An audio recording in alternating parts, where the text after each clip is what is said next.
First of all, this is just a factual statement. If you consider this factual statement to imply that Hamas is good, then that's on you. You don't like the truth. This is the objective truth. It just doesn't look good for Israel.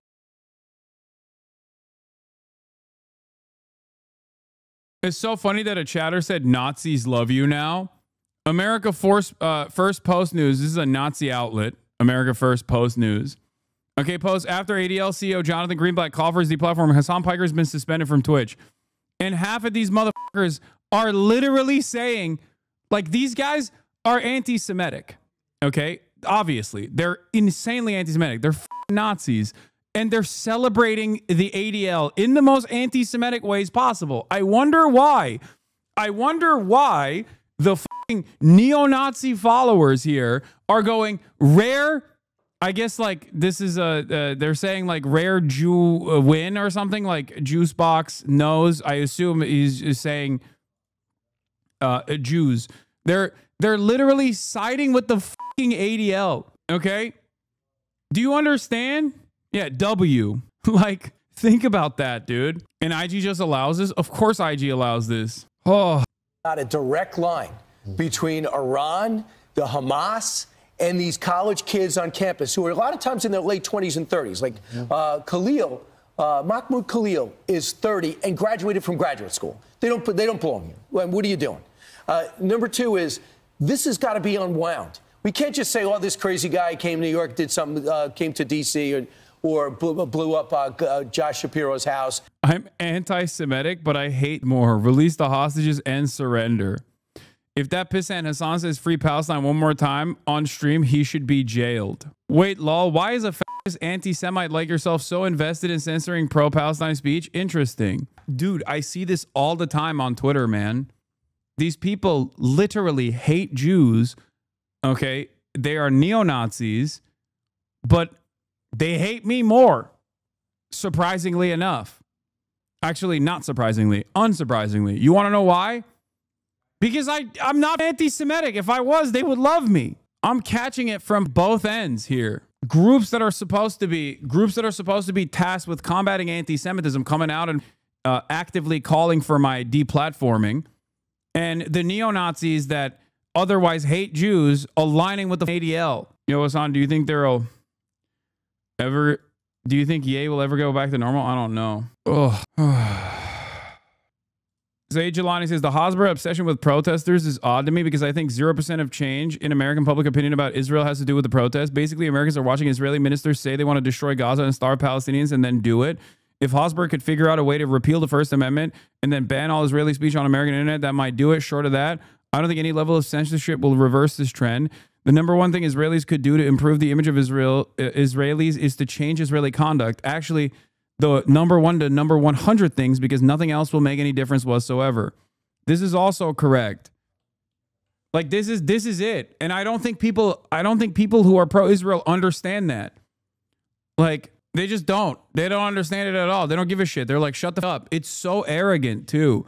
It's so unimaginably entitled. It's so unimaginably arrogant. It's so ridiculous where it's just like, no, we get to say babies are my enemy. And then we get to kill babies. And then in the Western world, if you cover that and you go, this is insane. If you cover that and you go, this is an insane thing to say. This is Hitlerian. All of a sudden, you're the number one anti-Semite and you need to be silenced. It's like, bro, what are you doing? We are completely just liberal media is completely dropping the ball on this too. Like their coverage on this stuff is so ass. Like, look at this, dude. Look at this shit. Lindsey Graham, I hope Greta and her friends can swim.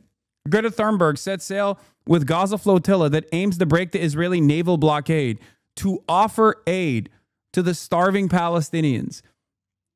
Israel shot the last ship off the coast of Malta, thousands of miles away from the Israeli coastline. It didn't even make a blip in mainstream media. They shot the last flotilla ship off of the coast of Malta, okay? And now you have American politicians saying, I hope Israel shoots your ship and you drown in the water. This is not the first time that Israel has done this. There was another humanitarian aid flotilla, Mavi Marmara, that was trying to bring in aid to the Palestinians all the way back in, I believe, like 2013 or 2014. Israel shot that ship, that humanitarian aid ship, and then killed a bunch of people in it, killed a bunch of humanitarian activists in the ship. 2011, 2010? No, it wasn't 10 years ago. Mavi Marmara was before then. And then just burn somebody alive in Boulder, Colorado. These are just crazy people. There is direct links. That's right. And we're good at doing that. Ever since Al-Qaeda and 9/11, we've pulled back on that. But we got to get back to that right now and start identifying the direct line to Gaza and Iran. Exactly right, Brian. And look, this is part of what the Trump administration is doing in the short time that President Trump and the admin is now back in office. So what you're pointing to, Brian, is indeed the links between what's happening here on U.S. soil and foreign countries like the Islamic Republic of Iran. Look, under Biden... Dude, is so wild. We need to bring back Islamophobia, like as though it went away. You know, we've been too quiet about these Muslims in our ranks. We got to bring it back in a big way. Incredible stuff. Oh my Lord. And the DNI at that time Avril Lavigne came on the air and said that Iran was in fact funding some of the pro-Hamas movement on our campuses, and that perhaps unbeknownst to our American students, they were actually in touch with Iranian agents. So yes, this is absolutely correct that we've got foreign countries that are funding, perhaps organizing some of this activity. They told the hostages that. Yes. They told them that in the tunnels. That's right. While they're being held, he says, we have links and we have supporters in American. This, by the way, was one of the most insane lawsuits that were launched by some of the Israeli hostages that were freed, that work with like all these Defense League style Israel advocacy groups. It is so nutty to me that is unironically something that these guys are openly entertaining, and no one turns around and makes fun of them. You know, no one turns around and goes, this is the dumbest thing I've ever heard in my entire life.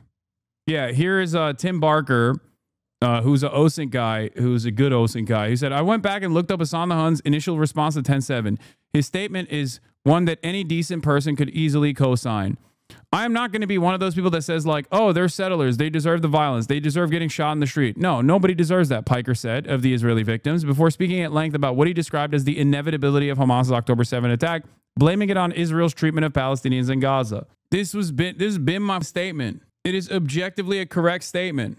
Oh, the idea that like there are people who are entertaining the notion that like Hamas is actually funding the protests or has like a direct line of communication with the American college campus protesters is one of the most insane things I've ever heard in my entire life. That was from the Jewish Insider article, by the way, that was calling me anti-Semitic. Despite Hassan's well-documented record of anti-Semitic hate, prominent journalists and liberal podcasts have frequented his online show. Oy, oy, oy.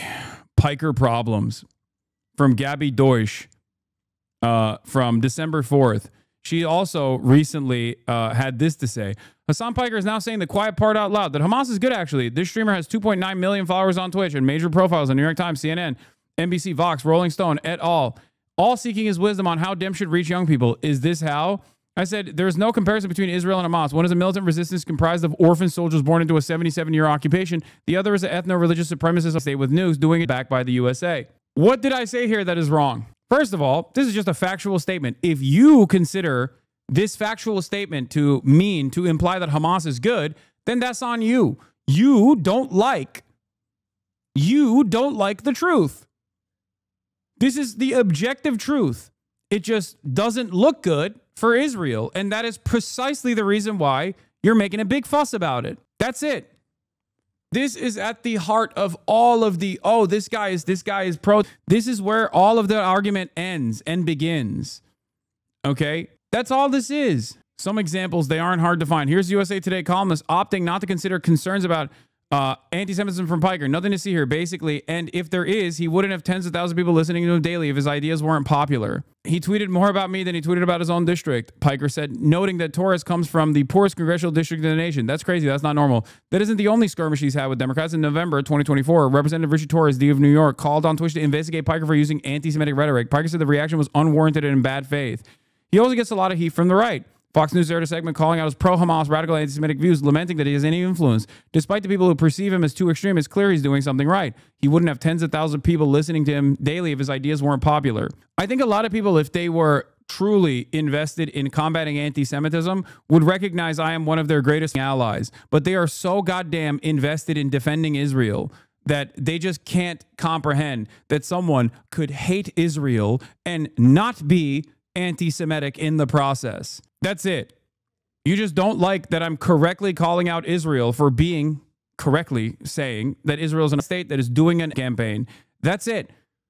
You don't like that. You don't like that. It's annoying to keep tweeting about this, but when a person continuously named by serious people as someone who the Democratic Party should pay attention to now says Hamas are the good guys in the conflict, it matters. Remember, I didn't even say that. You did. Like, I am just as critical of Saudi Arabia as I am of Israel, okay? On numerous fronts. Nobody's going to turn around and be like, Hasan is a dangerous Islamophobe for criticizing the Muslim nation of Saudi Arabia. That's where Mecca is. That's where Medina is. It is the most important nation for Islam. Nobody says that. And if someone were to say that, I would laugh at them, okay? It's so stupid. Elise Stefanik, the loudest cheerleader for the ongoing for the Palestinian people, responded to the attack on Israel supporters in Boulder by calling for CARE, a Muslim civil rights group that defends Muslim Americans from discrimination and violence, to be designated as a organization. Fantastic.